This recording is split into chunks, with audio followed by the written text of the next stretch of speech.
and dying in your beds many years from now, would you be willing to trade all the days from this day to that for one chance, just one chance, to come back here and tell our enemies that they may take our lives, but they'll never take our freedom?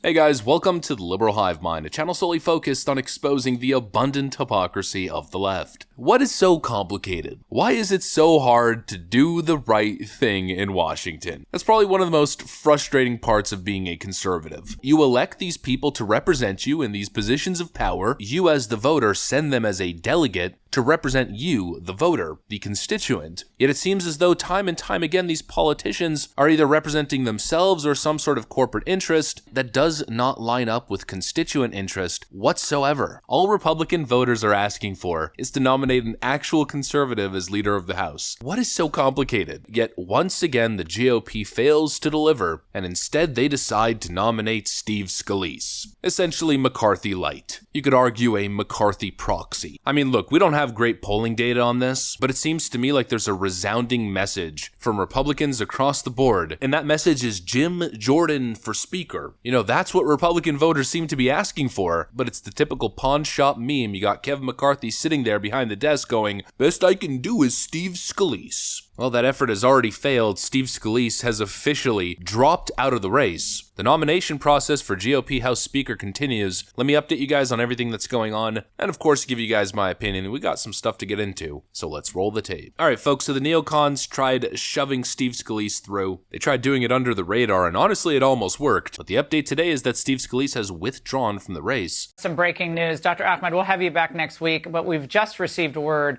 that Steve Scalise has withdrawn his name from the speaker's race. So I'm going to ask this again. What did the folks who got rid of McCarthy actually get from this? And so we are back at square one. And again, I ask the exact same question. Why is it so complicated? What is so difficult about this? The reason it's difficult is because the McCarthy, Romney, Bush, Cheney, neocon faction refuses to relinquish power, to relinquish control of the GOP. The voters are asking for one thing, and they are refusing to comply. They are refusing to represent the will of Republican voters. It's a damn shame. Like I told you, we don't have great polling data on this, but we do have a little bit of polling data. And from what I'm able to gather, I mean, Jim Jordan is the guy. Jim Jordan is better known and more popular than Steve Scalise with GOP base. The numbers speak for themselves in the graphic on screen. You have one guy, Jim Jordan, who's been at the forefront of a lot of these committees, a lot of these hearings. He's pretty much the perfect mediator between the more nationalistic Trump base and the minority neocon faction of old. He's probably one of the best suited Republican representatives for the job. He easily has the most support for the base, yet for some reason it's just not happening. Now, some people are going to say that Jim Jordan doesn't actually want the job and that's what it is. But that's not a solid argument, because what the people are asking is for someone like Jim Jordan. They're not asking directly for Jim Jordan, because what the people are asking for is someone like Jim Jordan. Yet all we get from Mitch McConnell and Kevin McCarthy's Congress is one big slap in the face, or whatever the frick Dan Crenshaw's saying. That's what I've asked people to say, look, if you're going to be against this, then you need to have... You'd have a valid reason. Maybe Steve's for a policy that you're against, and you just can't stand with that. That's fine. I understand that kind of argument.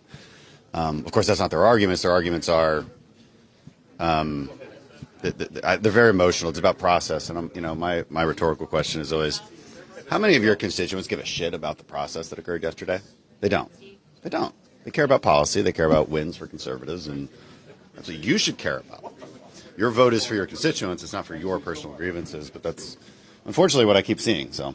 The sheer arrogance of this man. He claims that Republican constituents care about conservative wins. Yeah, that's kind of the freaking issue. You know, that's literally the reason why Kevin McCarthy is no longer Speaker of the House. That's why he was vacated from his position. That's why Matt Gaetz engaged the process to begin with. Because Kevin McCarthy was playing Washington politics, caving in to Democrat demands, funding foreign proxy wars, spending money the country simply cannot afford to spend, instead of implementing the conservative mandate that he promised before assuming the role. That's literally the problem. But of course, it's no mystery, it's no surprise why Dan Crenshaw is so angry, why he's throwing his little hissy fit. Because of course, it's Washington once again. It seems as though Dan Crenshaw is more interested in his own career advancement than he is representing the interest of his voters. We've got this reporting from Henry Rogers at the Daily Caller. A source familiar tells me Dan Crenshaw is whipping votes for Steve Scalise. I am told Crenshaw thinks he has a pathway to important committee assignments if Scalise is nominated Speaker. Crenshaw supposedly wants to sit on foreign affairs. That's why Dan Crenshaw is shilling Steve Scalise, despite the obvious will of Republican voters. But when analyzing Republican leadership, what's really frustrating is the lack of urgency, the lack of taking things seriously. You know, they want to continue with this copium narrative as if Matt Gaetz is simply just an agent of chaos, but Matt Gaetz is simply the messenger. Voters want serious reform. That's what they're asking for. They're asking for Republicans to take their concerns seriously. They're asking for a Republican leader who will take spending seriously and stop this nonsense post-pandemic, debt-stacking, inflation-causing, irresponsible fiscal nonsense. They're asking for a serious Republican who will push forward legislation securing the border. Those are two, by the way, important concerns that Kevin McCarthy promised to address. He didn't. He's done absolutely nothing except work with Nancy Pelosi to frankly enable the Democrat legislative agenda. That is unacceptable as Republican House leader. That is the concern. And when that concern is voiced, we get these ridiculous, smart-ass responses from Kevin McCarthy, Dan Crenshaw, and the rest of these fake conservative clowns. If you can't even deliver on the most basic of conservative principles, then you can't lead, especially not in such tough, trying times, where the basic need is exactly that, a tough leader. Democrats are engaging in, let's describe it as political warfare. The impeachments, the January 6th committee, the Russiagate coup, I mean, the list goes on and on. What voters want is a strong leader, willing to fight back against the rhetoric and the bogus narratives, willing to launch investigations and use committee power to get to the bottom of things. You know, let's talk about the issue of January 6th, for instance. I think what a lot of people are looking for is a Republican leader willing to stand up for people who are currently being legally railroaded by Joe Biden's weaponized DOJ and the DC justice system. Individuals simply present on the day, in some cases have been held without bail, others treated horribly in that DC gulag, some of them abused and put in solitary confinement. Voters want an inquiry, they want accountability, they want transparency. They don't want Kevin McCarthy lecturing them on why it's important that he work with Nancy Pelosi to keep the government open. There's an obvious disconnect. The ruling elite, they represent an interest, all right. It's just not your interest. And that's gotta change. Enough with these do-nothing neocon losers, and bring in some real leaders who at least have some balls. That's pretty much my thoughts. Steve Scalise is out. We'll see. Jim Jordan might be the next Speaker of the House, if he wants to take the job, that is. If not him, then hopefully Byron Donalds or someone similar. Let me know in the comments section who your preferred pick would be. That's what I got for you guys on this one. If you enjoyed this video, make sure to leave a like and possibly subscribe. Thanks for watching, and I'll see you on the next one.